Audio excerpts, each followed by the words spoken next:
On today's episode, we'll talk about leaving the film industry to get your law degree, figuring out bullet time, Vom's I'm in Love with Your Mom, Scott Pilgrim versus the World, and of course, watching Frank Capra movies with Frank Capra. Just a little bit of business before we start. There may be a curse word here or there in this episode, so please listen responsibly. As always, our website, theop.io, is up and chock full of tips, tricks, and gooey operator goodness.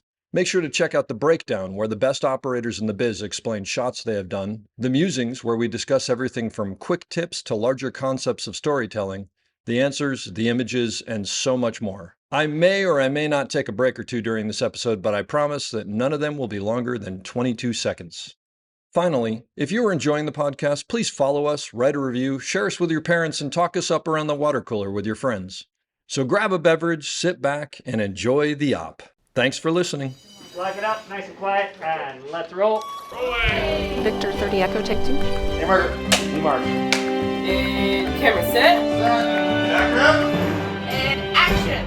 Hello and welcome back to the Op Podcast, the podcast where we talk about operating and the art of visual storytelling. I'm Dave Commodities, your host, and I'm coming to you from Chicago, where I'm presently doing some commercials with our guest, who I'm very excited to have, Mr. Bill Pope, a cinematographer, who has done a couple of things. I'm only going to mention a couple of them because there's a lot of them, but The Matrix, The Jungle Book, Scott Pilgrim versus the World, Peter Gabriel videos, Mercy Street, and Red Rain, just because I'm a huge Peter Gabriel fan. Many Spider-Mans, the pilot for Freaks and Geeks, which I think is totally cool. Bound, which was amazing. Army of Darkness, which was wild. There's a ton more. A bunch of awards and nominations, including for Matrix, Cosmos, Bound, and many, many other things. And just a really cool, interesting guy. So I'm really excited to have you here, Bill. Thank you. Thanks for having me. I got through that okay. Yeah, you did good. That was good. So tell me, what's your story? I see a career in radio for you. Yeah, that my dad told me after he heard the first podcast that I have a face built for radio, which I don't think is his, but I'll take it. I want to meet you, Dad. So what's your story? How'd you get to where you are? Because you've done a couple of things. How did I get to where I was? You mean you want me to start at the start? You can start wherever you want. I grew up in Kentucky, a little town in Kentucky, where there's not much to do other than get in trouble. There's downtown. There were 2 movie theaters, the State and the Capitol, and I was there every weekend. I was the babysitter. I lived not far from the center of town, walkable distance, and on Saturdays you could go watch cowboy. It's like they had a cowboy program. Like one cowboy movie after another, one Gene Autry followed by a Roy Rogers, by a whatever. Nice. Whatever was that? They were quarter. So did you just go, like, every Saturday you went regardless of the movie? It was 25 cents. You got to sit there all day long. That's awesome. Wait, you get to sit there all day long, meaning you get to stay for the next movie and the next movie and the next movie? You're 25 cents, you're in. What a bargain. And then, I just kept going as a teenager, and, love of movies. It was the thing that you look forward to. It was the big screen, and there was drive-ins. That's awesome. Later, movies are just part of your life. Yeah. But I never thought of them as a thing that could be made. They just came from, Mount Sinai. Some guy walked down they like magically appeared. They magically appeared. Yeah. I thought that was cool. And then I went to architecture school as an undergraduate, and I always did art all my life, but did you do it like by default, or did you actually think maybe I'll be an architect?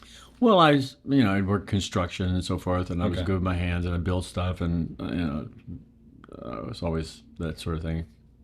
I was a good carpenter. I was a good mechanic.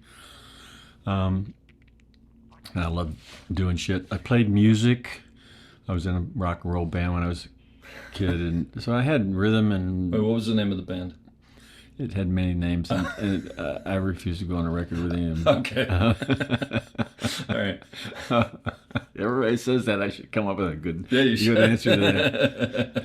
I wish there was a good answer. We were the original Beatles, but it didn't stick, and then these other guys took it. Yeah. We started when we were 13, and we played till we were 18, and we played, fraternities and That's great. High school proms and stuff. We were good.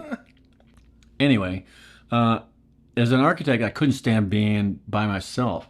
It was so miserable. I was just too young to do a discipline like This was college. College, yeah. Okay.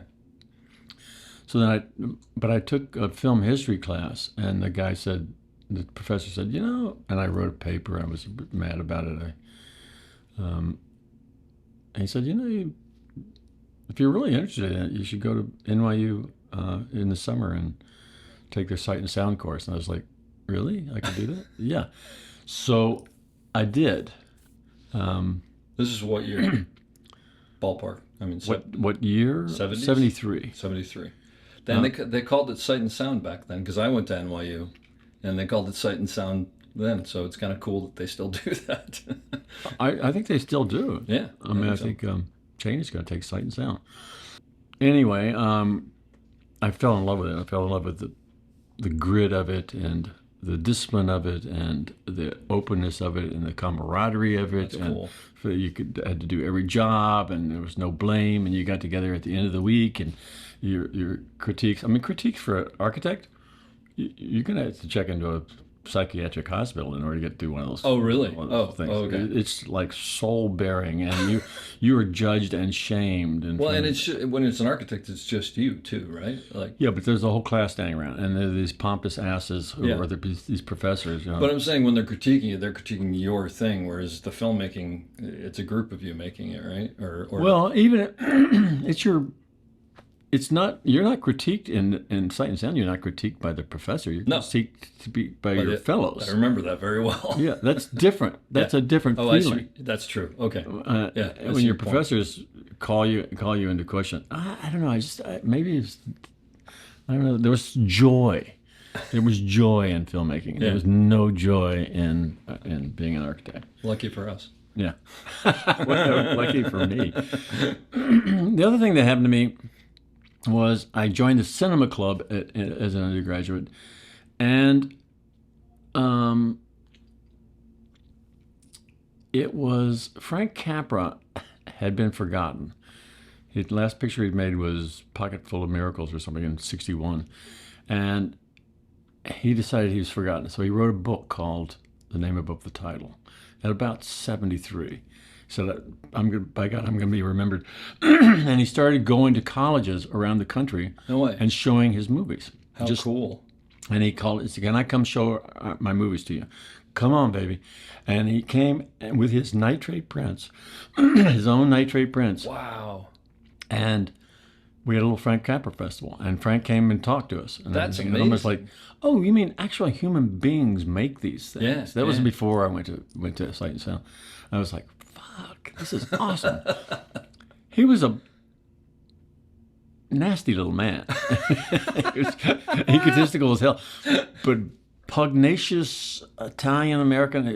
He was really. I really loved him and hated him at the same time. And I was like, wow, it's a really complicated thing. And you could see how much energy it took to be that person. Yeah. And to get through. Can you imagine getting through the 30s and all that stuff and becoming a director. He grew up right next to Columbia Studios. Huh. Went next door and became a prop man and worked his way up to being a director. I didn't know that. I know he also made like, didn't he make maybe not propaganda films in World War II or something? World War II, like that? He was one of the 5 came back. Yeah, that's right. Oh, that's why I know that. That's right, that documentary. Yeah. I long had a deep dive on Frank just because I knew him then. Put all those things together, I went to graduate school at NYU and did okay and got out and struggled. And was this like the era where Scorsese was teaching there and whatnot? He was officially listed as my teaching assistant. He never came. Haig, the guy who ran NYU then undergraduate was Haig Manoogian, and he was I've heard his name. A wonderful, wonderful man who. You often get asked, are there any teachers that made a difference in your life? Yes. Yeah. There's 2. My 9th grade English teacher and Haig Manoogian. Both of them changed my life.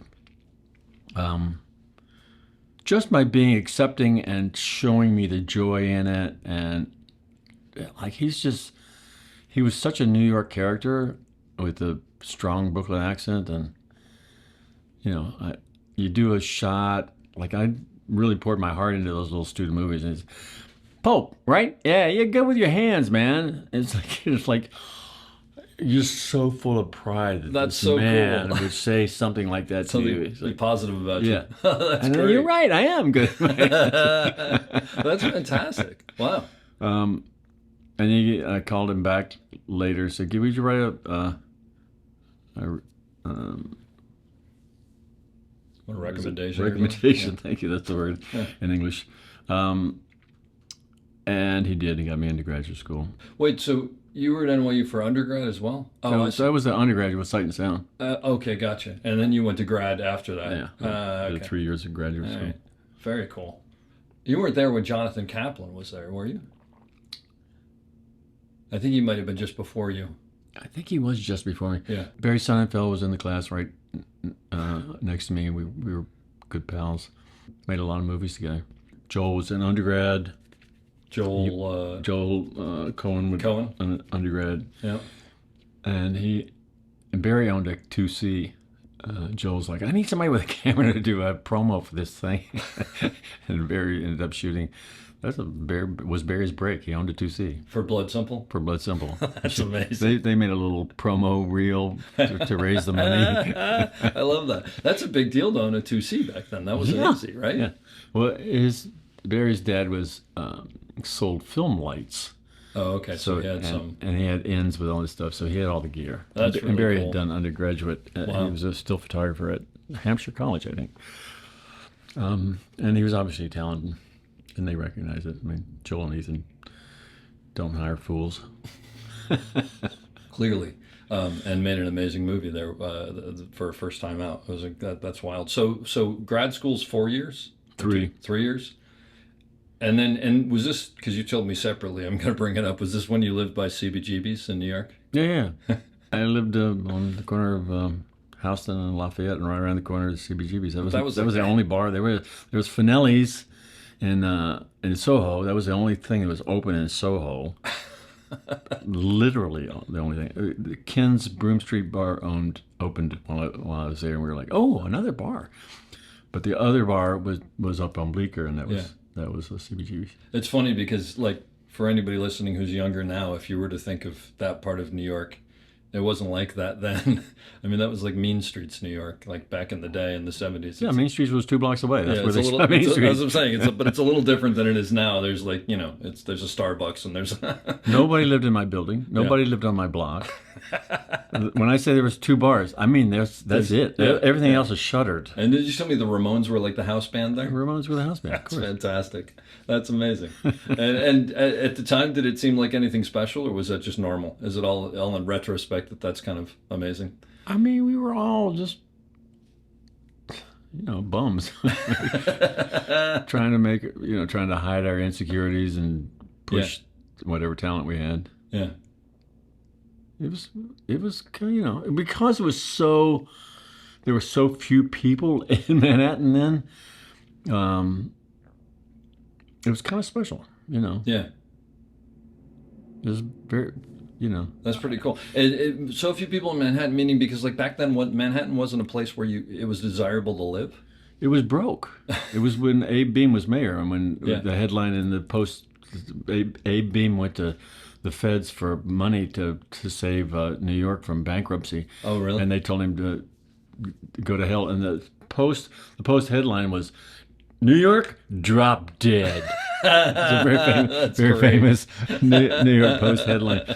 But it was everything in Manhattan was shuttered. Yeah. Or it was gangs and Well, the movie The Warriors is also what I think of as like with the subways with all the spray painted and like it just wasn't safe. Tom McKittrick was a good friend of mine. He's one right? of the Warriors. It's like they made it while I was there, and they were like, that's it. That was life. That's wild. That's exactly what it looked like, and that's what it was like. And there were the few artists there. They all knew each other. They all hung out together. It's like it was before the Mud Club. It's like That's wild. It was a desert. That's like a slice of time. So when you finished NYU, did you go straight out to LA or? I hung out for a year. Barry and I made a movie, a Superman movie, an adult Superman movie. Barry wrote it and directed it, and I shot it for him. And then I knocked around and did a few other things, but one night I went to see Shampoo, and I'm watching the palm trees and the warmth and girls and motorcycles, and I'm like, I live in a rat infested place where I have to worry about being mugged every day I walked home. And I bought a car for $700 and I drove to California. There you go. That's the way it happens. That's fantastic. And so, but clearly, you didn't know people in California other than maybe a couple people from NYU, or my an old roommate of mine lived in California. Okay. And he and his girlfriend had moved to California, so I did know one person. Yeah. Two people there. Yeah. So how'd you get into the business then? Once you got out there, I called up everybody I knew. Everybody. Somehow I got a list of people who had gone to NYU, and I called them all up, And one of the guys said, his name I can't even remember now. He got me a job as a PA on a Crown International movie. I made $25 a day. Every day I got paid another $25. which was like a lot of money back then, actually. No, it was No, not. it wasn't? It was Oh, not a lot of money. oh, okay. I was dying. And we would. I remember volunteering. I'll gas the trucks up. I'll volunteer to do that. You got to stay later. Yeah, I don't care. I'll gas up all the trucks, because I had gone beforehand to the gas station guy who would work on my car. If I bring in these trucks, and you, so we falsified receipts and we split it. You get a little cut. Yeah, we'd make an extra $10 a day, and that was the difference between paying my rent and not paying my rent. That's great. I love it. That's fantastic. And did they ever find out? No, No. that's the only way you can make a living. I mean, you couldn't live on that. That's great. So how long did you PA for? I mean, I did PA through that, and then I got a job being a camera loader, where they even called loaders then, for Corman. Did some Corman stuff. now was this Corman down at Venice Beach and that? Yeah, but they were always on the road. Oh, is that right? Did you ever work down in that studio there? Only in prepping the gear Okay. and getting out. I did a couple movies there, and that place, if there was ever a fire, that would have been it. I don't know how that place existed, but there was a ton of people who came through there, right? I mean, Scorsese came through there. Yeah, I mean, the guy making the props was Jim Cameron. The guy, That's right. The Yeah, girl running the office was absolutely. Kaylin Hurd. It's like I remember I went there. They paid me like $200 to do Steadicam, and then you go, all right, if you're done with this now, go down the hall and you make a right and then a left, and there's a spaceship. And you go in there, you tell them you're the Steadicam guy, you could do that. And I remember thinking, like, now I'd go, oh, I'm here for this movie. But then I remember thinking, wait, I get to put 2 movies on my resume. Yeah. This is great. Yeah, exactly. It was crazy, though. Yeah. I just didn't think about it. I mean, I think my apartment was $120 or something, $175 a rent or something like that. Your cost of living was low, but you got to pay gas and eat. Well, and you were making movies, right? You're making movies. Yeah. I mean, that's what. By then, it was in my blood. Yeah. I was, Did you already want to do camera, or were you still sort of going, I don't know what I want to do? In film school, everybody's a director. Yeah. There's only one category. But because I'd been painted and I could draw and I understood, contrast and so forth, it's like when I was at NYU, you had to every rotation you had to write and direct and be somebody else's camera person, be somebody else's sound person, be somebody else's dolly grip. I remember be this. somebody else's location person, producer. You had to do every damn job. Which was cool. It was great. It was really great training. Except as I remember, you'd get into those rotations where you'd realize the people who weren't good at it were in that one thing, and you'd sort of have to step up. But like most things, actually. That's exactly right. And we got to this thing where people would say, "How did you know to make it look like that?" You just do. It's like, how did you know to do that? How did you know when to pan? How did you know when to and then they'd be coming to me and say, "Would you shoot mine?" And then, by the time film school was done, I shot 50. Really? 50 students film. So by the time you got out to LA, you felt like that's where you were headed into camera? I had underdeveloped myself as a director and overdeveloped myself as a camera person. And so my shingle was out. So I continued to do that. And honestly, I was lucky because all the people who wanted to be directors, that's a hard job to get. It's basically impossible. But you can work your way up through the crafts. I can start. I was a dolly grip. I was anything to pay the rent. Yeah. Gaffer, many times. Camera operator, many times. Camera assistant. I was a really bad camera assistant, but I was an excellent second assistant. Oh, okay. I didn't have enough focus to do focus. Ah. I was constantly going, what a lousy performance. Oh, shit. So you were working on better things. You might have actually been a better assistant. Maybe. Again, lucky for us. I was doing horror movies. I was doing movies where people get chased around with knives. Most and of stuff. this was the Corman type stuff? Corman type stuff. Yeah. But there was a lot of that stuff in those Yeah. days. It was just like one fly-by-night company after another would come in, and you'd get a job with your pals. You'd get hooked up, and you'd end up doing one terrible thing. And then my friend who had moved there, I guess the answer is my friend. This is a long story. My friend who had moved there, I hadn't thought about this in years. He started doing music videos, but there was no MTV in those days. The music videos were just to be played in record stores and closed circuit television. You go in, wow. I didn't... and they were made for like $1,000. So we just started doing those. He'd direct them and I'd shoot them. And I think our first band was named Vom, short for Vomit. They were a punk band. That's fantastic. And we did I'm in Love with Your Mom, God Save the Whales, Electrocute Your Cock.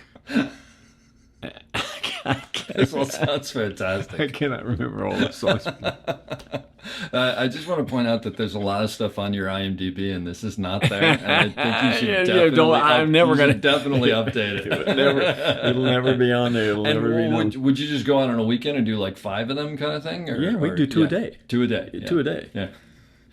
And is it basically just like, skeletal crew and you just...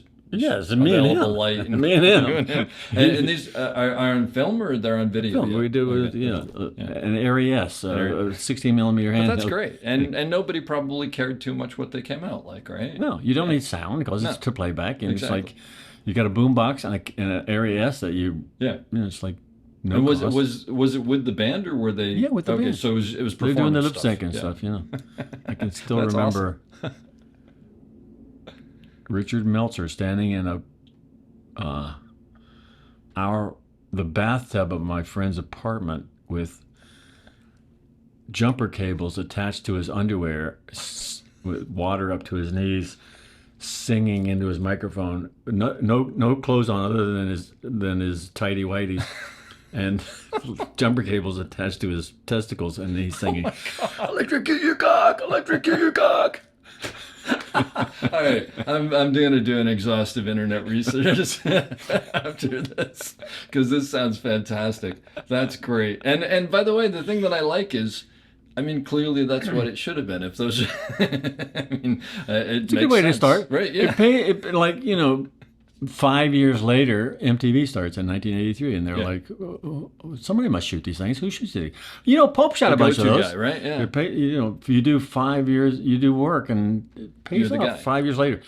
When you're a kid and you're starving to death, you got to remember that. It's like, it's a fucking long time before it pays off. And what I always found was the stuff that pays off was stuff that you were like, well, that's over and done. And then someone comes up and they're like, oh, I remember this person from that. And so MTV came calling, because you I think you were telling me the other day, you've done like 200 music videos or something like that. You said, Yeah, easily. Some ridiculous thing. I had sort of gotten depressed, and I fell in love and had a child, and I was so tired of pulling focus and being a bad first AC. I went to law school at night, became a lawyer, Oh, I forgot this. and was really trying to leave the business behind. But my wife got a job producing music videos. She'd produced the music videos for Spinal Tap.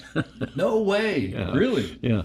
And then she started hiring me as a cinematographer. And I was like, cinematographer. fuck. And then I got drugged back into this. Wait, but back up, because I Yes, no. forgot that. But you didn't just go to law school. You actually got your law degree, right? Yeah, I was a lawyer. And didn't you tell me you're still a licensed lawyer? Yeah, you're always a licensed lawyer. Oh, that's right. We talked about this. That's amazing. can't So quit. did you ever actually practice, or you never got to that point? No, I practiced. Yeah? I did trials. Yeah. I stood up, gave evidence. You ever look back and wish you'd stayed the course? If my wife sometimes, the other day, she said, if you'd stay a lawyer, where would you be? I'd say I'd be in politics, but that was really my goal, was Oh, really? to go into politics. I could see that. You might be too honest, though. No, the problem is I'm not too honest. Oh. That's the problem. Okay. Politicians are natural gaslighters. Yep. They Before gasoline, anybody even knew what it was, probably, right? Yeah. Yeah. Other than Or there was a bourbon. name, anyway. Yeah. They're like us in that they're presenting context and story, and they're presenting a way to understand the world. The good ones are. The bad ones are just in it for themselves and they're way more bad ones. The great ones are people who have vision and are presenting what the world can be. But for every Obama, there's a, anti-Obama. We could find many other names to put in there. Yeah. Fill in the blank. Yeah. I would have probably ended up doing that. Like I say, we are storytellers, just like the title of your podcast says. I wanted to be a healer. I wanted to be a person who contributed. But there's also, like our business, there's a lot of ego floating around in there. Oh, yeah. There's a lot of healing old wounds with self-validation in all politicians. Look at Bill Clinton. You think you would have done well at it if you'd gone into politics? Maybe. I mean, there's so many aspects that you can't control, but I think I've had to really look at this. I think in the end, I have a good heart. I don't mean ill to anybody. And I would like to see things work out. So I think with that in mind, I would have tried to be a good person. I'd agree with that. A servant, a public servant. Yeah, yeah. Well, back to filmmaking. So you were in music videos in like the heyday, big money, like. There's no big money. Well, I mean, compared to what it is now, like now there's nothing. Oh, they worked their way eventually. I mean, but '83 there was no money. Yeah, no, when it started, but then we got a $20,000 music video coming. No way, no way. The last two were $5. I hear you. So were you like you were at the beginning of MTV then? Like you said, Yeah. you were part of that. That must have been kind of wild. It was so much fun. It Yeah? was like graduate school. It Is that was right? like what have you always wanted to try? You know what? Let's try 6 frames a second. Let's try this blur. Let's try it on and off. Let's just take the lens on and off and put it back on. It's like whatever Yeah. you can do to make Because they're not really that great of actors. No. So Musicians, some of them are terrible. Look at the birdie. Just make them exciting. But so basically, they were just interested in you doing cool shit. Yeah, and they, musicians are artists. They love that stuff. Yeah. You give an idea, and they go, "Wow, yeah, dude." You have any favorite bands that you worked with? Favorite band? From a working with perspective, I should say, as opposed to. There was a lot of them that were really good, but I had a sort of, I'd say I had a special relationship with Chris Isaak, honestly. Yeah. Oh, you did a bunch of his music videos, I saw. Yeah, but Chris is a filmmaker, and it's. Oh, is that right? Yeah, and he's, in his heart, he's really good at image and everything. And collaborating with him was a lot of fun. Because you directed a couple of his music videos as well. I did. Yeah. I directed several 20 or 30 music videos. Yeah. And when you say he's a filmmaker, meaning he's a filmmaker at heart, or he actually makes stuff on the side? When you make a Chris Isaak music video, it's like he's got ideas. He's right there next to you. He's like, "This is my concept, Bill," and it's like, okay. Wicked Game, which is one of the great Of Chris course. Isaak Yeah. music videos, That's what I was thinking of. which was written by my wife. Wait, what was written by your wife? The Wicked Game music video, the concept for the The Wicked. concept. Oh, I thought you were saying the song. No, not the song. The concept. Gotcha. We made another one before that one Oh, on Chris's concept, and it was very Blue Velvet. Chris hiding behind curtains and leering at girls and so forth. And you've never seen that music video. no, it's got to be out there somewhere. No, It's not out there. What did the record company? The record company looked at it and said, "Next," and then they made the music video that everybody sees now. So, It's famous. Chris Isaak has this on his computer somewhere. That's about it. Maybe. Yeah. Wow. They didn't even have computers. But I don't understand. Did the record company not know what you were making, or did you just bait and switch them and do what you wanted? It's Chris's money. Yeah. Okay. Gotcha. Wow. He gets to do what he wants to. Interesting. Like my wife made many Madonna music videos, and she tells really moving, great stories about Madonna. As far as her involvement and Yeah. as an artist. What's the Madonna video where she slept with a saint on the cross? Oh, Like a Prayer. Like a prayer. I think Stephen Poster shot that. Maybe. I think you're right. Yeah. It was Madonna's idea, and my wife produced it. Mary Lambert directed it, and they were called. Mary and Sharon were called to Warner Brothers Records. Come in. The budget here is terrible, and these three men who were the head of Warner's Records at the time sort of were raking them over the coals, including Madonna's agent. And Madonna walked in the room and said, "What are you guys doing?" So we're saving you money. This is my concept. These are my girls. Get out of here. Let the girls go to work. Really? And she dismissed the men. And my wife was like trying not to laugh, trying to just keep her mouth zipped up. And I was like, that's a great story. That wasn't done back then by any means. Yeah. I mean, these guys were not there. She dismissed the president of the record company, That's the vice incredible. president of the record company, and her manager. Get out of here. Let the girls go to work. That's fantastic. I love that. That's great. But before we go on from music videos, I have to ask you about working with Peter Gabriel, just because I've been a Peter Gabriel fanatic since I was Peter's young. wonderful. He's also, He's- totally into filmmaking, totally Absolutely. into every trick. I mean, he's a visionary. I on think so we many made levels. bad music. That was Matt Mahurin, and So you did Red Rain and Yeah. Mercy Street. yeah. I kind of remember them as being really bad.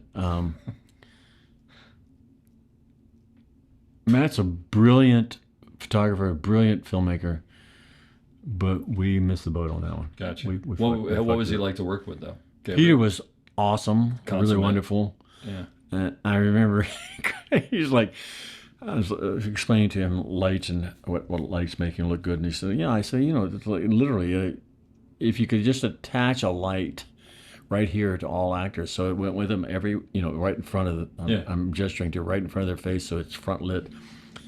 And he said, "Really?" And then Have you ever seen his performance? Oh, many times, yeah. No, I mean, You're talking about where we had the lights that were coming down and up, and he would sort of play he with did it? a performance where he had power packs on the back of all of the performers, and they had a light mounted in front. So Oh, I sort of do remember that, actually. Yeah. It was like right after that. That It's was like, right after. I meant it as a joke, Peter. Well, he found something in it, so I do remember that now. I don't know. I mean, what he the meant it record as a was. joke Yeah, too. Yeah. But it was funny. That's great. He took it and ran with it. That's amazing. And so, when did you? I mean, because obviously people think of you as a feature film director or DP. When did you sort of jump into features, or was it always back and forth? No, I did a movie with a friend who was a director and got fired after 3 days. You did, or he did? I got fired Oh, after okay. 3 days. You can back up if you want. I can't tell you why I'm Okay. fired without insulting a lot of people, but I actually wasn't ready. I was I was going to ask you. I didn't know my craft. You really. think you deserve to be fired? I mean, not deserve, but like you understand why you were fired, or was it unjust? I wasn't fired for what I was doing. Okay. You were the fall guy for something? The movie wasn't any good. Somebody had to be fired. It happens. So And there actually, you it go. happens to DPs a lot, right? DPs.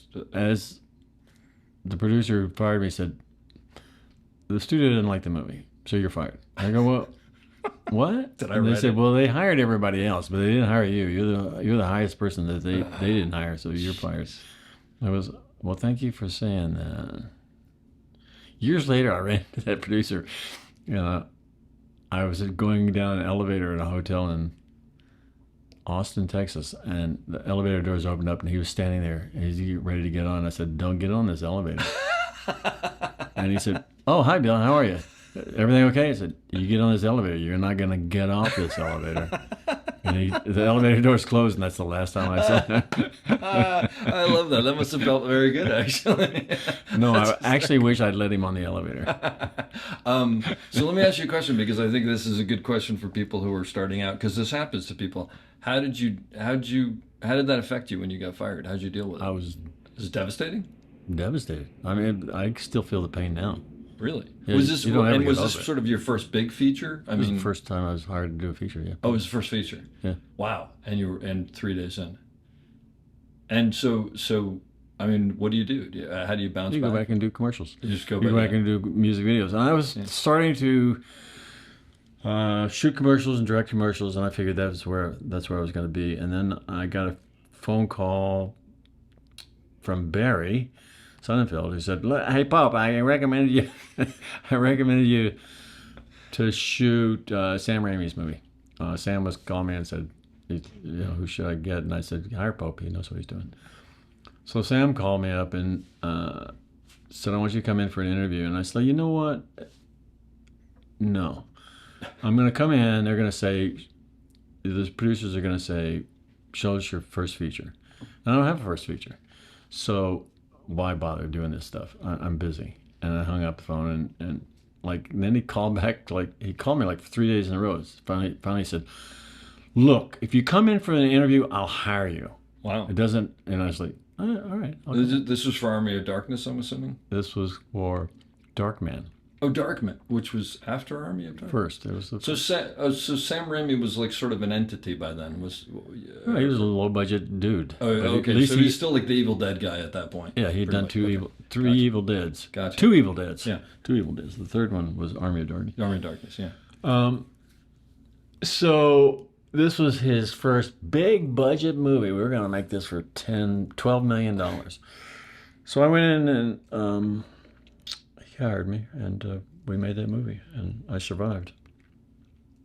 Was that a good experience? Sam is, Well, you've done a ton with it, yeah, right? Sam is an amazing Yeah. human being. And Really he's the lovely type of person, from what I understand, that I mean, everything's plotted out ahead of time. You know what you're doing. He was super planned. Yeah. Is that because you've worked with so many people, and are the Wachowskis like that as well?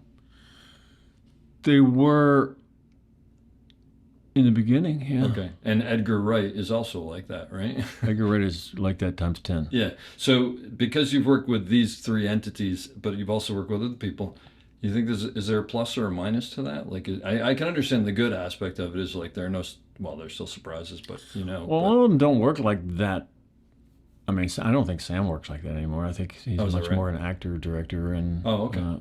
well, if you watch A Simple Plan, I think that was probably done differently than his action movies. Yeah. Interesting. Spider-Man So 2 and 3 were pretty well planned, but last minute kind of stuff. But he's always there for the actors. He's always willing to redo scenes, and Oh, he's okay. always That's he what I was loves wondering. rehearsals. I mean, by the time he got to, I think, what was that Western he did? Sam Raimi? Yeah, with Sharon Stone Oh, yeah. and Gene Hackman. I think Gene Hackman shook him up. I mean, Sam would be like, Sam and I used to just walk out and do the marks ourselves and tell the actors to stand there. Yeah. Gene Hackman, you don't do that. None of that. Yeah. I think Yeah. it shook him. Yeah. And after that, he learned how to deal with actors. Well, that's a valuable lesson. Wait, Yeah. did you shoot A Simple Plan? I did not. You did. I think that it might be one of the perfect movies of all time. Yes, That really, movie. really, really good. And there's a moment in that movie where Billy Bob Thornton is sitting and you realize that they're formulating the plan Uh-huh. and there's no change, there's no physical change in him or whatever. It's just a shot of him. And you realize that he's just something. It's the most amazing piece of acting I've ever seen. And it's not even, I don't know what to call it. It's just, Thornton is amazing. he's incredible. But I think he wrote it, right? He and the other actor wrote Yeah. it. So at what point did you sort of become like a feature guy? Well, after that, after Darkman, and a guy called me up, wanted to be my agent. And because that's what I really wanted to be. Was this I your was, feature? I was just sublimating. I was just like pressing down what I really wanted to be because I didn't think I would ever get it. Yeah. It's like, you don't want me? I don't want you either. Classic abused child. I was just going to say, is that the truth or is that more just that's how you deal with it? That's how I dealt with Yeah. it. That's, I think most people do, well, hopefully. Yeah. Some You yes, some convince yourself you don't really want it. And sometimes you can make a life that way. You can. Yeah. So basically, then did you start getting called for features and like sort of become? I got called. Yeah, I Well, mean, I I guess had an what I- agent who would drum up business for me. I think Yeah. the second thing I did was, something for Amnesty International, a movie about torture. Oh my gosh! And Wait, a feature or it was a feature. Yeah. I just wanted to do something good, and then I think I did Army of Darkness next. I'm pretty sure the third one was Army of Darkness, though that was put on the shelf for a while Dino and the studio fought about it. I think it was released a year or two later. It was a great movie too, actually. It was Thank a lot you. of fun. So I want to jump to the Wachowskis because I have to ask you about that. You did Bound. Was Bound the first thing that you did with them? Yeah, that was their first movie. That's an unbelievable movie, and it's unbelievably underrated as far as I'm concerned. I don't think most people know about it. Anybody who's listening to this, you should go see Bound. Well, it's on Criterion now, so Is it? yeah. Okay. People do recognize it. It was the single. I don't know that in fact, I'm quite positive. I will never see a reaction to any movie that I had to do that was greater than that one. Reaction from The audience. The We audience? took it to the Gay and Lesbian Film Festival in okay. Los Angeles, and they loved that movie. The recognition, the validation that movie gave an entire lesbian audience. It's like those people were treated like people. I was going to say. Then there weren't movies like that. It was always you were an outlier or something. Yeah. They won. Yeah. You know, it's like, That's what really is cool. the Kristen Stewart just did a movie recently?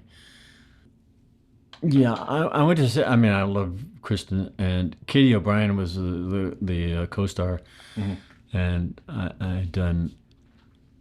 She was on Ant-Man, and she was an incredible performer with a kind of a shitty part in Ant-Man.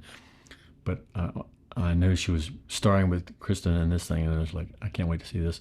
And it was really a hoot. It was really a lot of fun. But as far as the Wachowskis and Bound, they made that movie because it's a sort of an entryway to get to make The Matrix because they hadn't made anything. Yeah, I guess in their minds they were Matrix was their goal. They had written some movies for Dino De Laurentiis, and That's an including old school. some Sylvester Stallone movies. And they somehow along the line they made a deal with Dino that he would raise them $1 million to do their own movie, so they could direct their own movie. Is that cool? Kind of working with Dino De Laurentiis because that's like an old school Hollywood. That's like old Hollywood. Yeah, I did Army of Darkness with Dino. Oh, I didn't realize that. That's really cool. When they hired me to do Bound, I was not the first person they hired. They hired a famous A-level DP. Put the new directors with the massive DP with the credits. Yeah. And he came in and found out what the budget was, and he left. And he never did, like one day. Came in, what? And he left. What was the budget on that movie? It was $1 million. So they called up.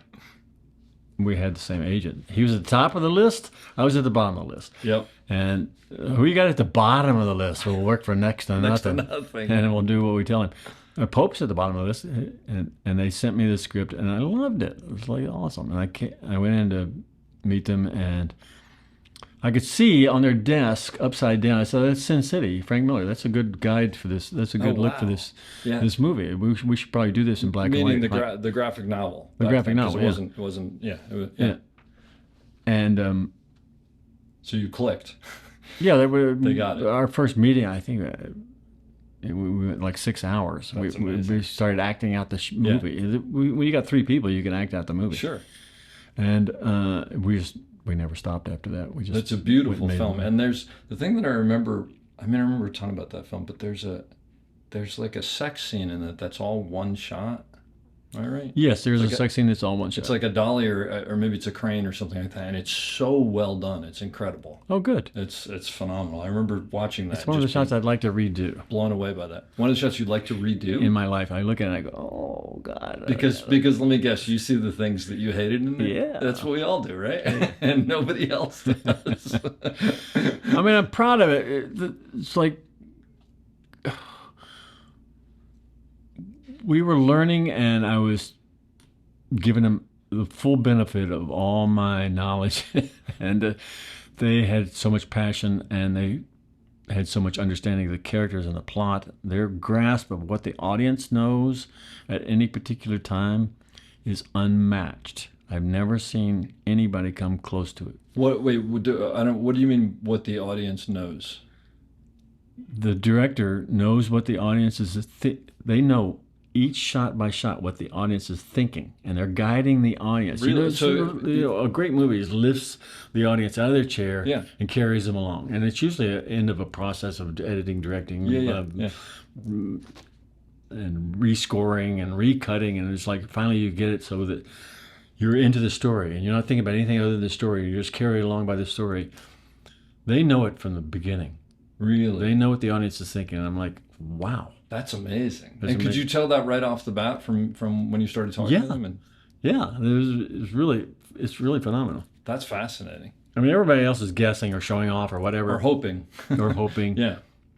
But I don't know, they got it. That's amazing. Well, I mean, again, if you watch Bound, if you watch The Matrix, I mean, the Matrix is to me similar. It's like, I mean, you're in from the moment that thing starts, and it never lets you go. Yeah. And clearly that's, I mean, there could be 9 million reasons why that happens, but you're saying that that's by design from the moment they thought of it. They lived it and they believed in it. And they're putting down their ideas of movies and what they'd like to see, and what if they're stealing, they're putting down the original's feelings. I don't know. There's just such a love and joy of movies in that thing, and love of politics and gender politics and fighting and philosophy, and it's they stuck it all in there. They just put their whole bodies and souls in those. Do you movies. remember reading that script for the first time? I remember reading it and having to go back and read it again. That's what I wanted to know. I mean, even before I read it, we talked about it. Oh, so okay. I knew So what, it wasn't a. it wasn't like Yeah. I was not. I know that when they passed it around Hollywood, they had to have a paragraph blurb that explained Like it a breakdown. That's what I wondered. at the beginning. Yeah. Lorenzo Bonaventura was running Warner's at the time, and Lorenzo is an unusual fellow. He doesn't come from a film background. He's had many adventures in his life, and he thought outside the box then, and he still does. Really like him. He spotted it, and he said, "This is our movie. Let's make this movie." Yeah. You And- could see it. yeah. 35. We'll give you $35 million to make this movie. Which If you get an A-list director. was a lot back then. No, it was shit. Okay, that's I don't know. It was kind of a lot. It was kind of middle, Okay, but not enough to make our movie. but they needed to get an A-list actor attached. Yeah, so they mounted it with. They asked, you know all the stories. Yeah. They went through many actors, but what it gave us is every actor who said yes, we started mounting it. You'd hire a production designer, you'd hire storyboard people, and you start thinking about it. And that went on for like 2 years. Oh, really? So we really had it down by the time Yeah. we got to doing it. Yeah. The storyboards were right on. We knew everything about this movie. And there was a great good luck of not having enough movie to actually do Zion, so that was thrown out of the script, which made the movie even better. If we You're saying that was in an original draft and got taken out? yeah. Yeah. And then we partnered with Village Roadshow, and we ended up in Australia, so our money doubled. Australian dollar was worth 50 cents. An American dollar bought $2 Australian. So now we had basically $60 million. And we were capable of making the movie. So I can't not ask you about the bullet time shot, which I'm sure you've talked about ad nauseum. It was just they wrote it in their script that this happens at bullet time, and I was like, "What's bullet time?" They said, "Well, it's everything's moving in slow motion, but the camera is moving around at normal speed. So in other words, you'd have to make a move at hypersonic speed in order to make up for the fact that the camera's moving in slow motion." And did they just nonchalantly mention that to you as if you'll figure that out, or? Yeah. This is your problem. All the camera stuff and the lighting stuff. Yeah. That's your problem, Bill. But so do you think in their mind they saw what it eventually, like that's what you figured out what they were thinking of? Yeah, they explained things, and I was like, so I That's sledded a camera incredible. and spun it on the centrifugal force thing, cheap thing, and it just shatters the film. Yeah. It shatters the camera. It doesn't. Oh, you were trying to go so fast that I got you. It's The physics of it didn't that doesn't work. work because when are you going to cut into it? When are you going to cut out of it? Exactly. It's like, but I was trying, and I was like, I finally went back and said, I don't know how to do this. And they sent it out to visual effects houses, and they all came back and said, we don't know how to do this. Yeah. But somebody that we didn't send it to, Mass Illusion in Massachusetts, which was It's in the Berkshires, right? It's like this little. it's like in a shopping center. Yeah. It's No, I like have a friend right of next to the mine sushi I have place. a friend of mine who worked there, and Yeah. he lived in the Berkshires, lives in the Berkshires. John Gaeta was a kid there, and he sent us a video of he set fire to a 50-gallon drum in the parking lot, and he put 4 cameras up, and he morphed between the 4 cameras. They said, maybe this is the idea. Yeah. And How did they hear about it? I mean, I don't know. it just It went around, it was scattered That's around through the visual amazing. effects universe, and this kid so saw everybody was probably talking about this undoable shot. undoable shot, and he figured it out. Other people were doing that sort of thing. Gundry was doing it too, but we didn't know that. And John came and put it on steroids. Instead of 4 cameras, we had 200 cameras, and he fired them off in 6 frames for each camera, and a computer drove the ignition of each camera. And then he would extrapolate frames in between. Yeah. The extrapolation of frames was something that people had not. And this is even something possible? he came up with. Yeah, he got a gold amazing. statue and he deserved it. Do you remember the first time you saw it just being, I mean, because we now live with it, but I remember seeing it in the theater and just not even understanding how that could be. I mean, did that just blow you away the first time you saw it working? I was relieved. There's that. But you don't see it until after the movie's over, Yeah, basically. I think I saw iterations of it against green. We shot all those shots in one morning on a Saturday. Wow. Sure, because you set up the array and you're just like, now do It's this. all the one, same now do move. this one, now There's this. only one array. And then you just hold your You just breath and repeat it. hope that it works. Yeah.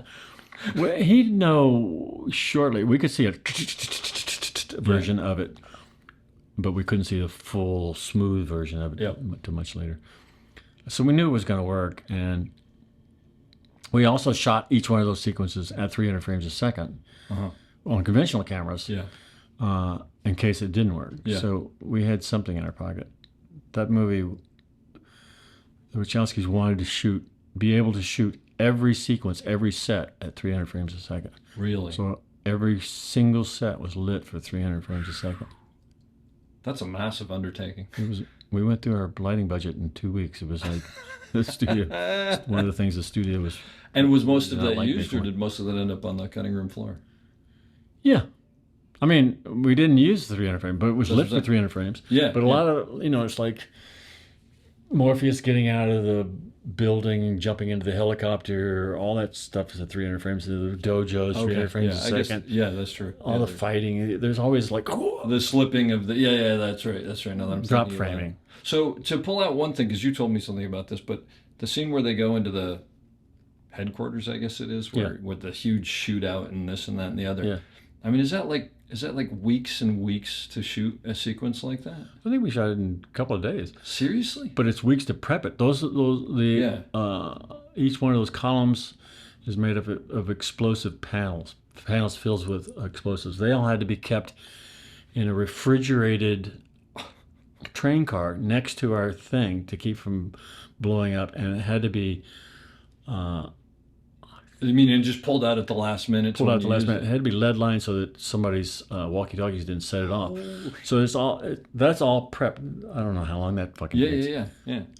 And they're brought out gingerly and put in place, and then we're wired. Yeah. Next take. So you got to mow through it fast because That's incredible. there's a lot of prep in that movie. There must have, well, like there had to be. But I guess the thing that I'm sort of trying to get my head around is when you're the DP on something like that, do you ever feel like you're in control of what's going on in the situation? Or is it just sort of like there's so many pieces of it that you just sort of, you have tunnel vision of your own thing and just assume everybody else is doing their thing? Or it seems have to- overwhelming, I guess, is what I'm You saying. have to assume that everybody's doing their job. I was you know what it's like. Control is the name of the game. It makes us crazy. Yeah. But it's what we want more and more and more and more. And at that point, I gotta say, I was probably at the height of it. I was in my mid-40s, and I was gonna swing that bat as hard as I could swing it. That ball was gonna go out of the stadium, or there was gonna be a whiff. Yeah. Well, you did the former, obviously, because it's an amazing. I mean, it's an But amazing. the point is, it's beautiful like movie. total control of everything. I mean, but also you have to trust. We had a second unit DP, Ross Emery, and he's great. He's really great. He's a first unit DP now, but of course. But when you say we're going to swing this helicopter into this model, and it's a quarter scale building, quarter scale helicopter, the rings of explosives, as each ring of glass explodes outward from that implosion. I know exactly what you're talking You're going to have to test all the which glass works best. Oh my gosh. So that's like weeks of tests of just which on glass, glass. Yeah. and which explosive works. So that's building after building after building that are shot at the right what frame rate. Yeah. And all that has to be found. And what angles do we shoot it at now? And how do we get there? And how do we protect the cameras? Each one of those 25 cameras, they're all in shipping containers, glass sides. Oh, it's so incredible. the shipping containers had to be made. The glass had to be put in. They had to be air conditioned so that people didn't die in Australian heat. Oh my gosh. And the building had to be made on a site. Where does the sun strike that building? What time of day does that helicopter strike it? That's why I'm asking. That's a unit. That's a unit that's working for 3 months just to do that. I ain't got time to do that. No, I'm shooting the movie. Yeah, yeah. But Ross does it. Yeah. And he does it impeccably well. And it's workmanship is what you're looking at. You're looking at, you think it's just like a shot of a helicopter and it's CG. It's not CG. Yeah. It's a helicopter smashing into a building. It's like, there's almost no CG in it. Is that right? Yeah. Oh, in I that just would movie. have assumed. It's like there's the Squiddy sequences, and you look at them now, and they're embarrassingly early CG, but they're okay. I mean, dramatically, they're okay. It's an amazing movie. A totally different movie I want to ask you about is Baby Driver. Mm-hmm. How did the music? I mean, it seems like the dialogue is syncopated to the music. I mean, Oh, it is. It's totally. What was it? One of these Scorsese's things where music's being played on the set while you're filming? Yeah. It's being played, or click tracks are being played. Click tracks. Yeah, the actors have click tracks in their ears. They're wearing earbuds. Really? And they're walking to the click track, and they're speaking to the fascinating. click track. Your dialogue is ordered by the music. That's amazing. Okay, so now it makes sense why that all works so perfectly. Yeah, it was meant to be a real musical from the. It really is. And did any of the actors have issues with that? Because I think they loved it. They fell right into it. Edgar's only going to hire actors who really Sure. love that kind of thing. Sure. Are you kidding me? A chance to be in a musical and nobody knows you're in a musical? Nobody knows you're in a musical? It's like, but I remember even like love it. there was something with the shooting of the guns, and I was like, how are the guns are firing on the guns on beat. firing on the beat? The windshield wipers are moving on the beat. The raindrops are striking the windows on the beat. Oh my God! There's a person above the windshield as we're driving down the road, putting the drops on the window with the click track in there. With the click track. Seriously, I'm now I'm gonna watch it the again, because I know there's a guy in the trunk working the windshield wipers by hand to the beat. Because the opening of that, when he pulls up at the outside the bank, I guess, or whatever, and he puts the earbuds in. I remember going to see it knowing nothing about it, and the first 5 minutes I was like, I have no idea what I'm watching, but this is just absolutely unbelievable. And the movie, it's a wild movie. It's an absolute wild ride. That obsessiveness and control, though, that's what I'm saying is a theme that runs through my life, and I'm sure it runs through every filmmaker's life. It is, if you don't watch it, it'll eat you alive. It can get out of control. It'll make you the machine. Well, that's why I asked you that question earlier, because like I've never worked on anything like that. But on the flip side, I've worked with Steve McQueen a couple times, and he just has this general idea of what he wants something to be like, and then Sean and I, when I'm on it with Sean, sort of figure out what it is. And it's not that it's not designed. He knows what he wants. He just it's not. It's another kind of filmmaking. It's completely different. That's Dionysian filmmaking, you want to call it, but the Apollonian kind of filmmaking will just. There's no question about that. I try not to do those movies anymore. Just because they're too consuming. They're too consuming. They're soul crushing. Yeah. And interesting. For me, anyway. I mean, I'm proud of them, but is it because you can't turn it off at a certain point? It starts to rule my life. You can't control your life. You have to let people live. And I was a bad husband and a bad father. It's like, and I think a lot of it has to do with just that control filled up all the holes in my life. So you can't let that happen. Well, but look, the plus of it is you obviously realized it, and you've rectified it to some sense and said, I'm not going to do this anymore. I spend the rest of my life rectifying. Are you at this? You've done massive things. Are you still nervous when you start a job? Yeah. Oh yeah. Yeah. So it never stops. It never stops. Are you nervous about different things than you would have used to, or is it the same stuff? Well, you know it's going to work out. Yeah. but you don't know if you're going to be a fool or not. Interesting. I think that's probably universal, is my guess. Because clearly someone could throw you in a situation to say, light this, and you can light it. I mean, that's not what you're nervous about, probably. I mean, you're just... I actually enjoy that. I am nervous about it, but I also love it. I love painting myself in the corner and going, oh, all right, smarty pants, get yourself out of this one. Get yourself out of this one.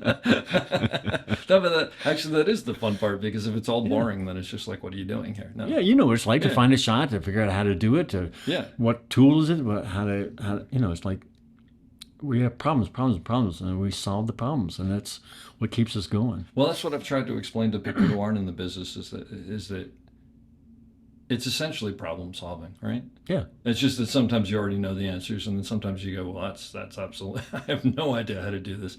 And those are the more interesting things, but they're also the scarier ones, because then you're like, maybe I finally found the great white whale.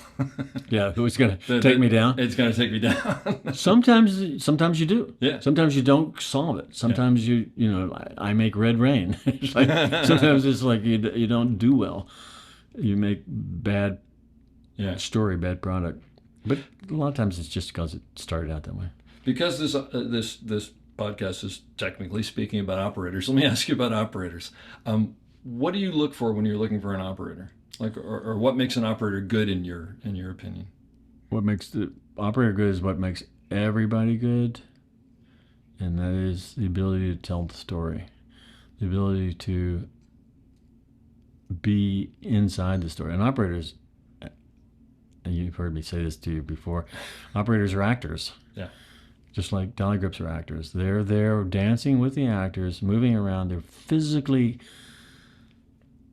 in a space with them, and they're dancing with them. And I love your rapport with actors. I love your openness with actors. And that's why I look. It's like operators who are treat the actors like puppets or whatever. It's like, what? Why would you even come to work? What joy is that? What joy is that? Come on. Yeah.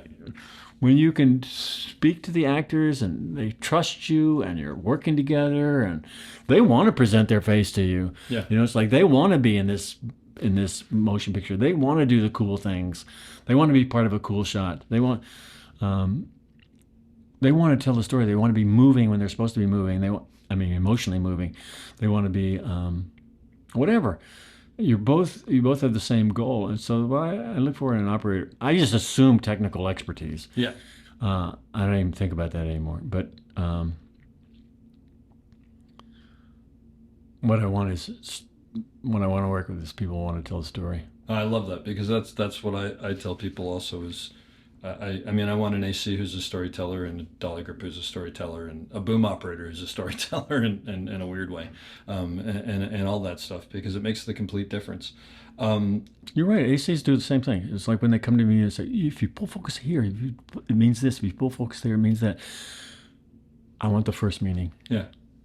I was just doing something with someone, and it was a part of a montage. It was a shot of a dead body on the ground, and some feet walk up, and you know who it is because it's part of the montage, but there you obviously don't. And they were saying, go ahead and rack between them. And so I don't know the numbers, but the person was going from 3 feet to 5 feet and 3 feet to 5 feet. And I went over and I said, it's not about getting the one thing in focus and the other thing in focus. You want to be on the dead body, and the focus should show the realization of the feet, the person connected to the feet, recognizing what it is. And he went, oh. And then he did it again, and it was, it took... You said it's the AC? Yeah, I said it's the AC. He's a really good AC, but he hasn't had a tremendous amount of varied experience, let's put it that way. And you could see a light bulb go off in his head. It was really cool. And the next one, it took, I don't know, a second or 2 seconds to go between the two. And actually everything was mildly out of focus for a beat, but it was storytelling, right? And those are the best ACs that I like to work with.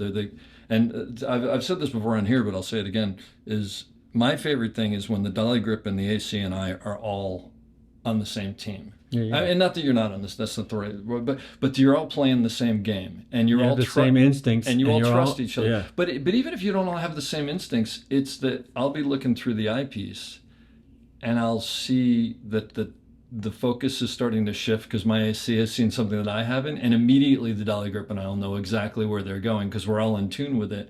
And then I'll start to adjust a little in the dolly, maybe push in a little bit, and you get those magic moments that you can't plan. Yeah. Because it's life, right? And that's the cool stuff. The actor didn't know he was going to do that. Didn't know, or the actor had something going on. It's another thing I tell ACs all the time. I mean, not commercials, it's different, but I always tell them, don't ever cut the camera until the scene breaks, because sometimes they'll call cut and the actor will still be sitting there, and maybe they'll sigh, or and there's some real moment that's fantastic. That's so good.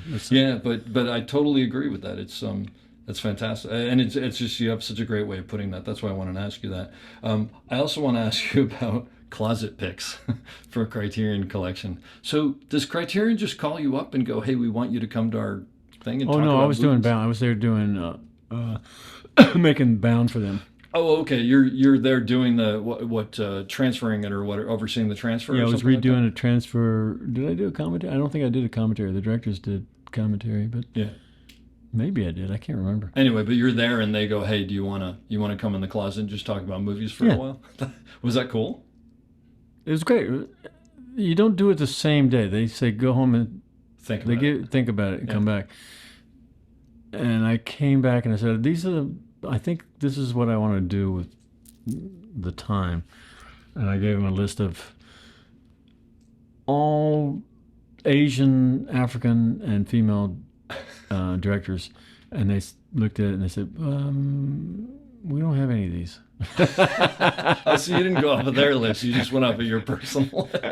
No, I was like, okay, so what is it? They said, Yeah, well, we don't yeah. transfer everything to DVD. We have a lot more on our channel. Oh, I see what you're But saying. what's in that closet is just, Okay, not everything goes. it's much more mainstream. Yeah, Because yeah. they're going to sell They're their going to sell them. DVDs. Sure. Yeah, yeah. So That's pretty funny. literally, I walked in that closet and I'm like, I don't know what I've got. But I had a sort of, my grandchildren called me up and told me what I should I pick. saw that. What was it? Oh, I forget what it was. It was something with a big orange thing on the. I don't remember the name of the movie. I didn't recognize it, but some kids movie. But that's No, pretty... it wasn't a kids movie. It's a Oh, it isn't. a South Korean Oh, okay. picture. I didn't recognize, because from the so you said it was your grandson, and from the pictures it looked like it was My granddaughter Tess. granddaughter. That's cool. The two other things I want to ask you about that I forgot to are Freaks and Geeks. Mm-hmm. Did you just do the pilot? I did the pilot, maybe the first three. Such a great show. It's a great show. I mean, it's one of it, it's. And actually, this, in a weird way, as much as I would love to have seen more, I'm glad it was only one season, because it was just like, Yeah. I mean, every moment in that was just a joy to make. Yeah, yeah. All this people always ask me what's your favorite stuff to make. It's always the stuff with the kids. Yeah, because they're so full of life and so happy to be there. I guess the theme of this podcast is joy. It's like it's infectious and it makes the day go great. Yeah. And it's just fun. It's like, and also you're working with Paul Feig. Paul Feig is awesome. Did he direct the pilot? He did not. He Paul just- wrote he them, wrote but it. he was there Okay, all the time. he's fantastic. Yeah. Yeah. I've worked with him several times. And then the other thing I want to ask you about is you just did How to Train Your Dragon, which isn't out yet, and The Jungle Book, and I'm assuming other ones that I'm not thinking of that are these complete, what would you call them, VR movies, or I don't know, or how would you? Well, yeah, they're sort of hybrid. Actually, what I guess Jungle Book does inform How to Train Your Dragon. But Jungle Book was sort of the first one along those lines where it was like, Well, we were building on Zemeckis' work. Yeah. Uh, Going back to Roger Rabbit almost. I guess Yeah. certainly when he has at the old digital domain, he has motion capture stuff built. Yep. So we did an elaborate thing where we motion captured all the scenes and then virtual cameraed them after that. Once the characters are in the computer, I can put a camera anywhere. But I go in, I do it in real space with a stick that represents the camera. Is that right? Yeah. And then I end up doing it with a camera, with the stick attached to a head, Yeah. so that it feels like a camera and moves through space like a camera moves. And then it's all extrapolated into computer somewhere after the fact. No, they're right there. They're right there. The brain bars are right there, sitting next to me. So, but would you do it, or a camera operator does it? Do you do it yourself? I just did it myself. And so, is that the shot, or are you then going and That's the shot. finessing? Oh, that's the shot. We wanted it to look like it was conventionally shot. Like it was conventional. Conventionally shot in 1800 or whatever. Okay. So it's not like what's his name? Avatar 3 and 4, where they're shooting the entire space, and after the fact they're going and creating the shots. We built everything that the kid touches. We built. Yeah. We built jungles and rivers that he walks through, and is it all on stage essentially? yeah, it's all on stage. It is. Does that get tedious after a while? Because it's a different type of film. You got a 9-year-old actor. How can it be tedious? Well, there's that. Okay, there's that. Yeah, absolutely. But do you enjoy doing those versus something like Freaks and Geeks, or is it just two totally different? Two totally apples and oranges. I got tired. In fact, I didn't do any more of those. I got tired of being. I mean, basically, I spent most of my day. The kid works for 5 hours. Oh, that's right? it. That's it. Okay. So the rest of the day I spent planning, figuring out the tomorrow's day's work, or reshooting the previous day's work, or just working on. And I'm in a cage, about 12 by 12, with a head with a stick on top of it, and I can talk to the people outside the cage, who are. The cage is covered with motion capture stuff. They're motion capturing my camera. The stick is like basically the stick is like a thing for the motion capture things to see. Okay, It's got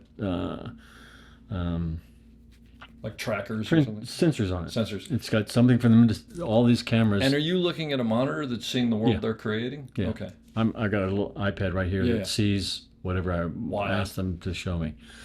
Show me the person I'm photographing, and make a dolly move from right here. I want to dolly to my left 10 feet at a medium pace. Show me that.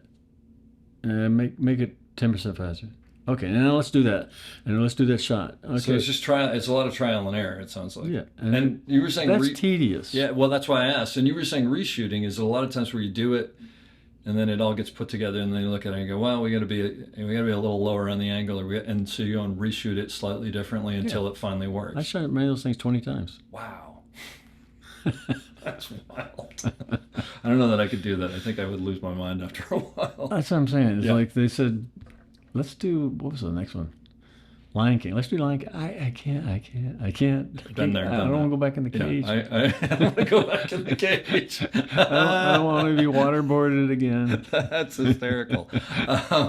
Other question that I had for you is, I mean, you look at all your movies. I mean, you look at like Scott Pilgrim versus the World versus The Matrix versus Jungle Book. I mean, like, it's all over the place, right? So what do you, in a good way, I mean, so what do you look for when you read a script? Like, is there something that... Would I go see this movie? Oh, interesting. Yeah. If I wouldn't go see the movie, it's out. Yeah. And but I have pretty broad tastes. Yeah. Well, you told me you still see a movie every week, right? Oh yeah. That's amazing. In the theater, right? In the theater, of course. That's great.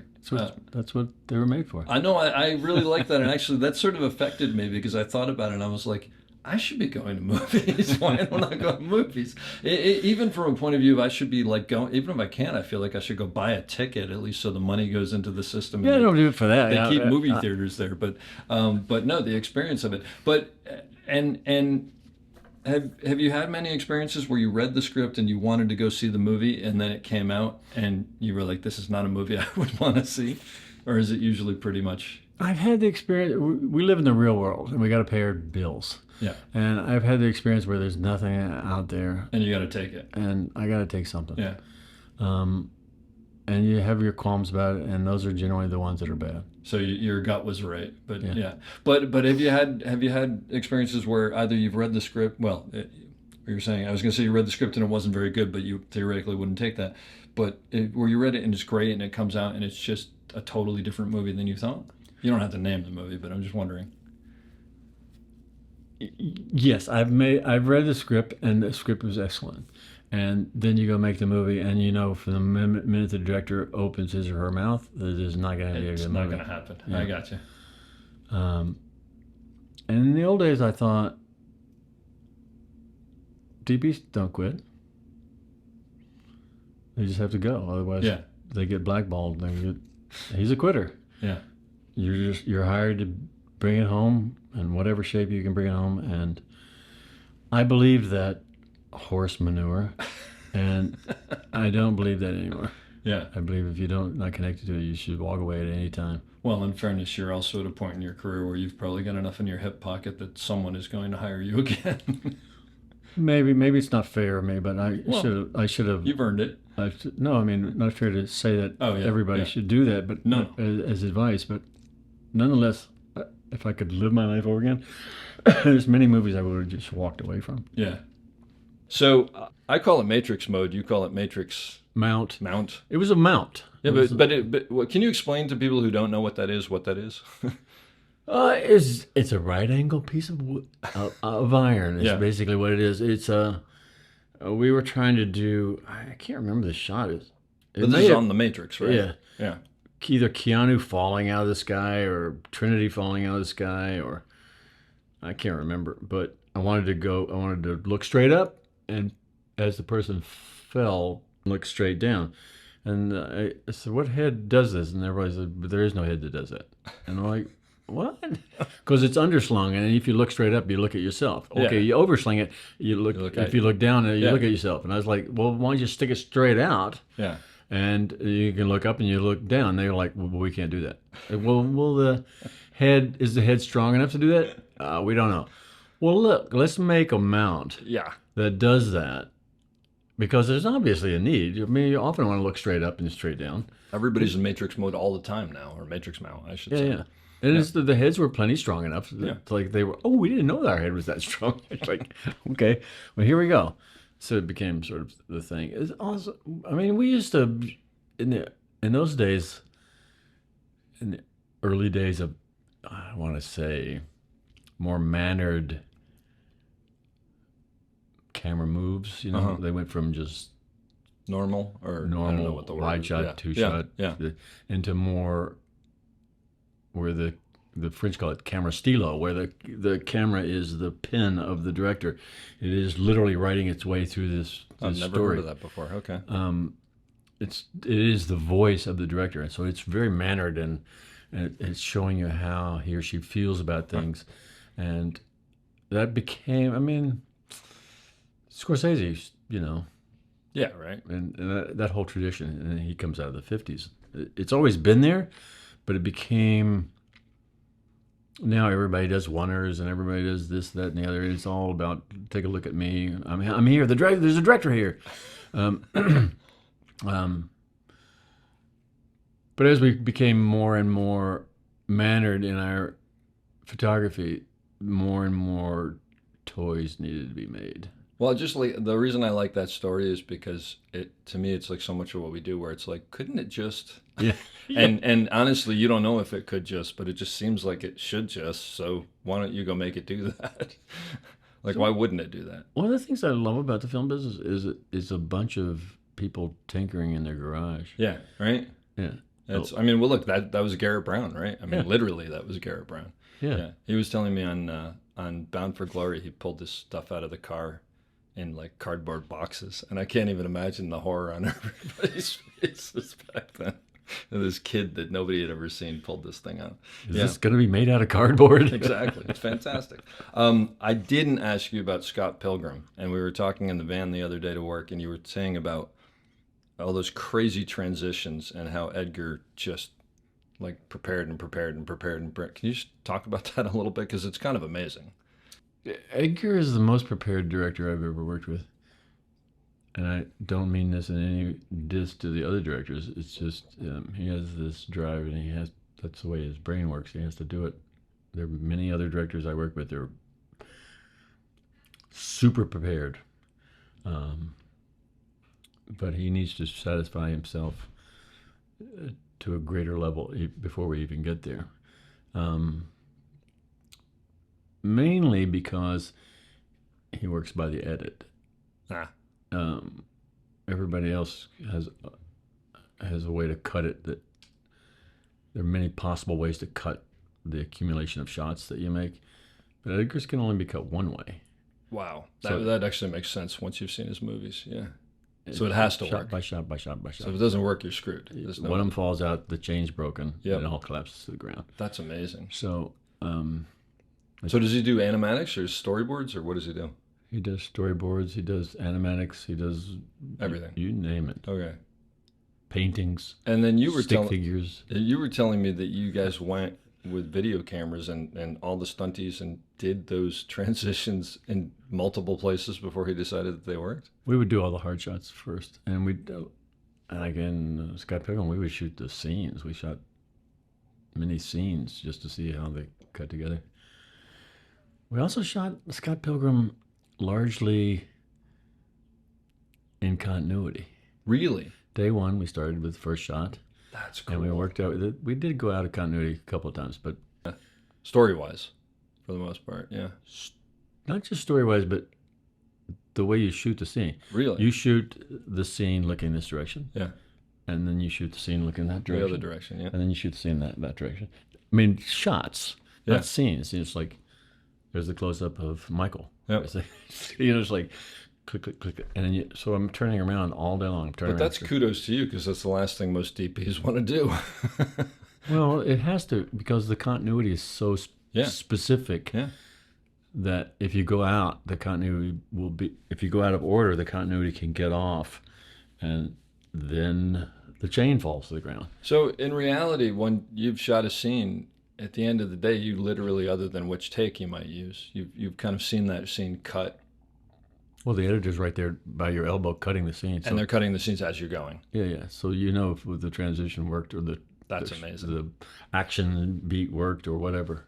I can totally see how that's. There's a plus to that. Is there a downside to that? I mean, do you give up like happy accidents and stuff like that when you're doing something that controlled?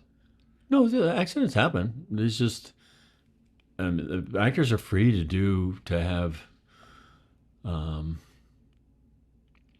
inspirational moments, and Edgar loves that sort of thing. Okay, gotcha. I mean, when you work with people, I mean, look at all the actors he works with. They're just clever as hell, and they're just like they're always coming up with stuff.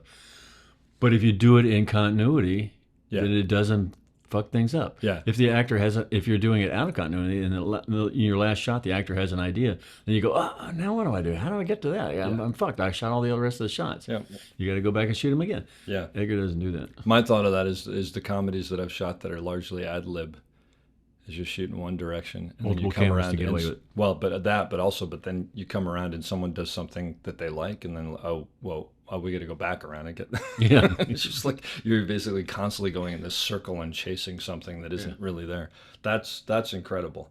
I mean, so is when you've seen his movies, because you've done a bunch of movies with him, are the movies pretty much always what he came up with originally? Yeah. They're not So he's pretty much. there. They are. They're not. They're absolutely. That's incredible. So he's sort of a savant in that. I mean, because not a lot of people have that kind of ability. That's what I'm saying. Is he like that in the rest of his life? I mean, like, is everything in his place completely in order? Is that who he I is? don't feel Yeah. competent to talk about. Okay, gotcha. Oh, no, you're right. You're correct. I But I can give you his therapist number. If you want. I'll take it up with him. Actually, maybe you'll get me in touch with Edgar, and I'll get to talk to Edgar. Team America, which I actually forgot that you shot. What's that like? I often forget I shot movies. Really? Well, okay, good. yeah, I I feel shot better. Team America was enormous amount of fun. Those two guys are fun. They know how to have a good time. But from a camera point of view, is it a different? Do you develop a different language because you're working with puppets, or is it the same language that we have when we're working with people? It's this kind of the same language, but it's 1/3 scale. Yeah. The puppets were 2 feet tall, and it was a learning curve. I didn't. Do I increase the amount of light to have the depth of field that feels the same? Do I?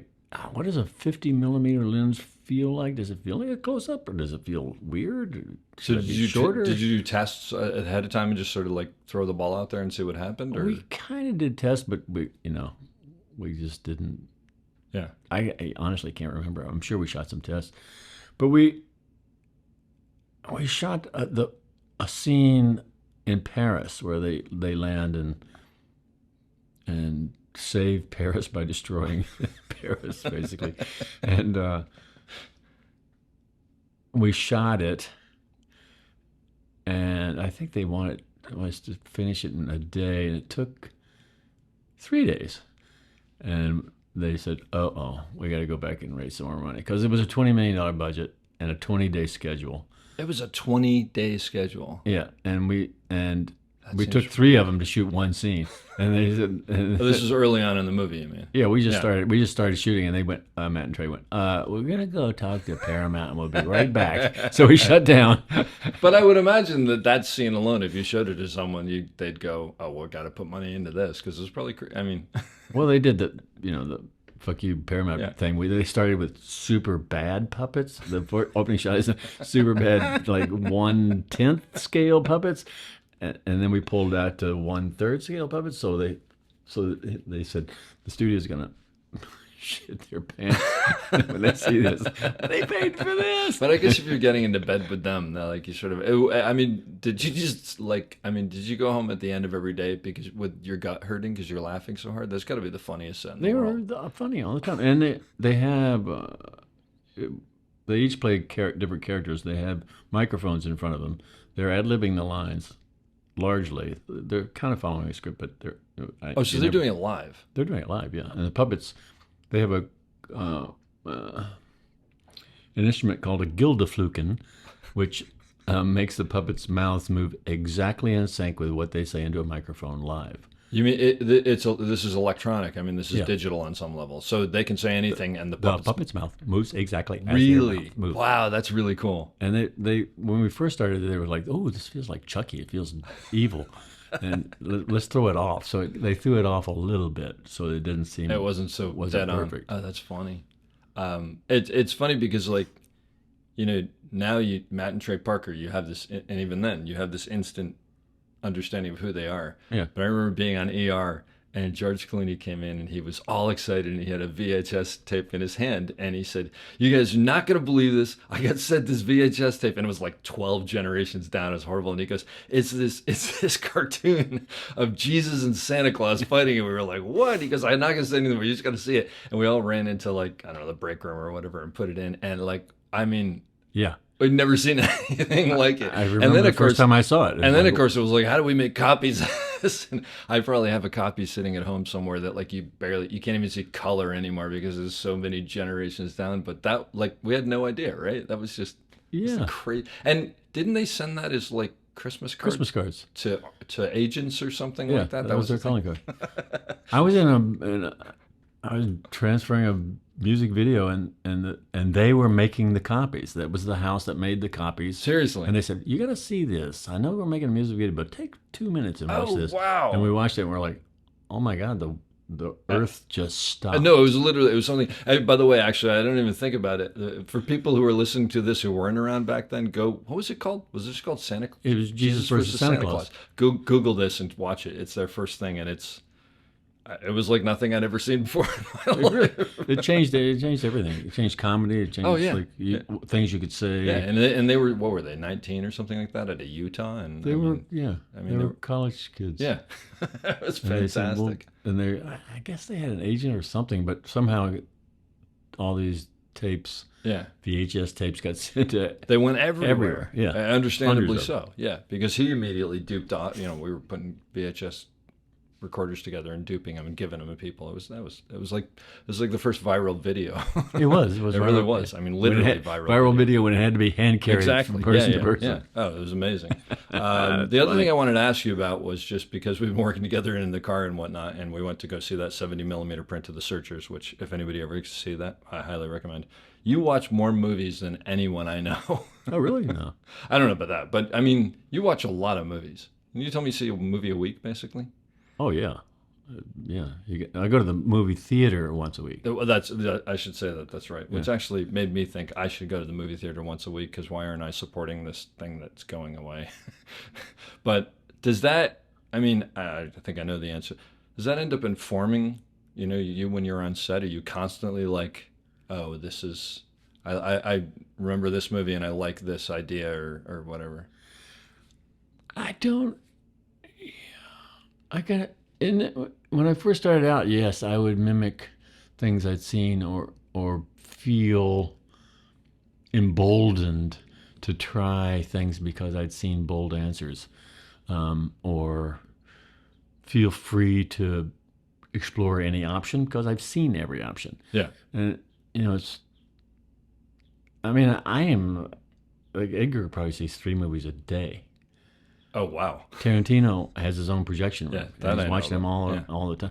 There's a reason why these people are so steeped in it, and it comes through the love, the joy of doing it. Their work is infused with the joy that they get from filmmaking. Well, and also it's not a conceit, right? It's literally that's the vocabulary that's in your mind. Yeah. They have it, and plus they have their own personal stamp on it. Very succinct and very distinct personal stamp. Yeah. Despite the fact that they've ingested all of cinema history. Look at Scorsese. Who's watched more movies than that? Yeah. But he has his own signature. His movies are unlike anybody else's. No question. Yeah. But it's always amazing because when we sit and talk, it's like you'll pull up these things that it's quite incredible. You clearly have a love for it. I meant to ask you for The Matrix, just from a point of view of someone who's getting into this, or me, because I've never done a big effects movie like that. I've done big effects movie, but a lot of the movies you've done. When you go into this, how do you not get completely overwhelmed by, because you don't know how to do it all. Obviously, it's figuring it out. But how do you not let it overwhelm you, or do you just figure, well, there are enough departments that are each just gonna do their own thing? Yeah, I don't know. I never felt overwhelmed by it. It's we prepped it for 2 years. Sure. Well, that's true. Yeah. But when you first read it, it seems like there's got to be this part that you go, how are we going to do this? But do you just say that and go, I don't know. Bullet time stumped me. But the rest of it, we were just kids. It's like we just go. You have such. I don't know. Maybe you don't have really belief. Maybe you're behind it all as imposter syndrome. But by God, I'm going to hit this ball as hard as I can fucking hit this ball. Yeah, that's an honest answer. I mean, I've said this before. Is like on the set one day when we're in the in the train station where Keanu goes where Trinity gets transported out of the phone booth and Keanu fights Agent Smith. We were sitting around going, I wonder how many people are going to see this movie, and let's start a pool. And nobody guessed over 10,000. We were like 1,000, 500. Like how many people were going to actually? So basically, nobody believed in this, but you're still like, we're going to. No, we believed in it totally. No, but I mean, nobody believed it was going to be a huge hit or that it was going to have any kind of an audience or anything. I mean, quick, let's make a kung fu science fiction movie and see what this. Because the kung fu people are going to hate it, the science fiction people are going to hate it. Absolutely. It's like, who's going to want to see this? I love that. That's fantastic. That's sometimes the best ones. The final thing that I wanted to ask you about, which I'm going to pull out of left field, but I IMDb'd you and went all the way to the bottom, which is always my favorite place. Oh my God! And you were a camera operator on Three's Company, according to IMDb. No, that's a misprint. Oh, darn it! Because there was this part of me that would be so happy if Bill Pope was. Remember that horrible. Three's Company. I was in grade school. I was the first grade school camera operator. No, you couldn't have been in grade school during. When was Three's Company? Three's Company was like 1978, 1979. Oh, was it really? Yeah. Oh, yeah. I could have been. Well, no, there was in the union, there was another cameraman named Bill Pope. Oh, so it's probably confusion. Darn it! I was hoping I had something there. All right. I wish anyway. I'd done. I'm sure it was a great story nonetheless. Well, this has been amazing, and I really appreciate it. I'm going to leave you with the question that I leave everybody with, which is this is the question I leave everybody with. Can't wait to hear this. Advice that you would give someone starting out on how to succeed, and or advice that Bill Pope now could give to Bill Pope back then that you wish you knew.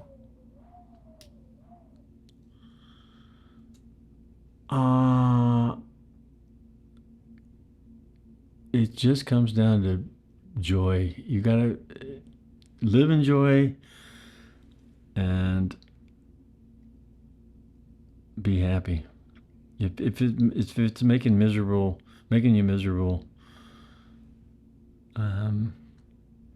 change things around. Try a different tact. Really look at it. Like, I was kind of miserable through my 20s. Like, oh, my friends are making it. I'm not making it. God damn it. I'm not worthy. And then, that just makes you miserable. It's not fun. But even in that, even during that period, I managed to have fun. I managed to go do dumbass music videos and just live with what I had. It became so miserable I quit and went to went to law school, but I did manage to have some joy, and that's what carried me through. Even when you're broke, even when your girlfriend leaves you, whatever, you just have a good time. I hope you enjoyed that as much as I did. We'll be back soon with another great episode. Don't forget to check us out on theop.io for all sorts of information on operating and storytelling. So thanks for listening and have a great day.